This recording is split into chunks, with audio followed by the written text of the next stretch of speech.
table shows the cost of a firm, and what's the value of the firm's fixed costs? Well, let's see. At 10 units of output, our variable cost is 15, and our total cost is 85. So 85 minus 15 is 70. 70 must be their fixed costs, right? We can try at 20 units of output, their total cost is 95 minus 25 equals 70. So for 15, the answer must be C. Hey, that's an easy one. Thanks. Here's number 16. When is a tax progressive?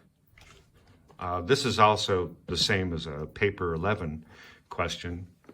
Well, a tax is progressive if the tax rate increases when income increases. Progressive tax is about income tax. So this is a definition question. A is not relevant. When some goods have a higher tax than others, progressive tax is about direct taxes on income. So, and that's the definition, when the rate of tax increases as income increases. It's considered more fair to low wage earners. So 16, the answer is B. 17. In 17, a government wishes to try to make the distribution of income in the country more equal. And which policy would be most likely to achieve this? Let's see. They want to make income more equal. So if they reduce housing subsidies, usually for the poor, that will make income distribution less equal. So no. Reducing indirect tax on food, yes, that will make distribution of income more equal. Inheritance tax is for rich people, so that would make the rich richer. And reducing the tax on the dividends and stocks and shares would also make the rich richer. And there's nothing wrong with that, but we're trying to make the distribution of income more equal. So reducing indirect tax on food, because everyone buys food. Everyone must buy food. But the cost of food for a rich person is low. For a poor person, the cost of food is high.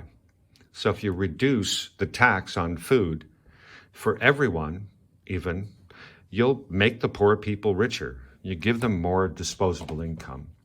So 17, the answer is B.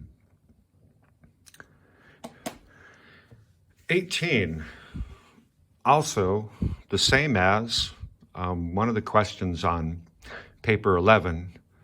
So, and this is true, when trying to achieve one of its aims, a government may make it difficult to achieve another aim. And so, for example,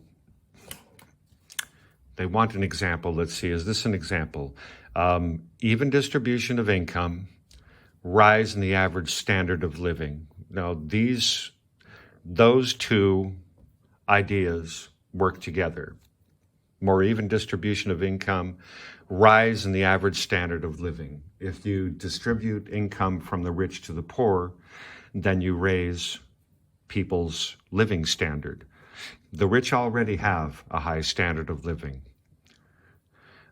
B, achieving an increase in economic growth may prevent full employment.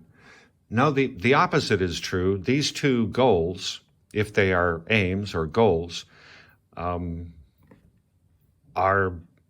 be achieved at the same time, because increased economic growth will increase aggregate demand and probably cause full employment. And C, we can try this, difficult. Achieving full employment may prevent stable prices. And C is the answer, because achieving full employment will probably increase aggregate demand, right? And it will probably raise prices, including the cost of wages. So you might have inflation. Stable prices, the idea of stable prices implies controlled inflation of maybe 2%. So full employment. So C is the conflict. There's a conflict there. Full employment increases aggregate demand. That might cause inflation. So that may prevent stable prices.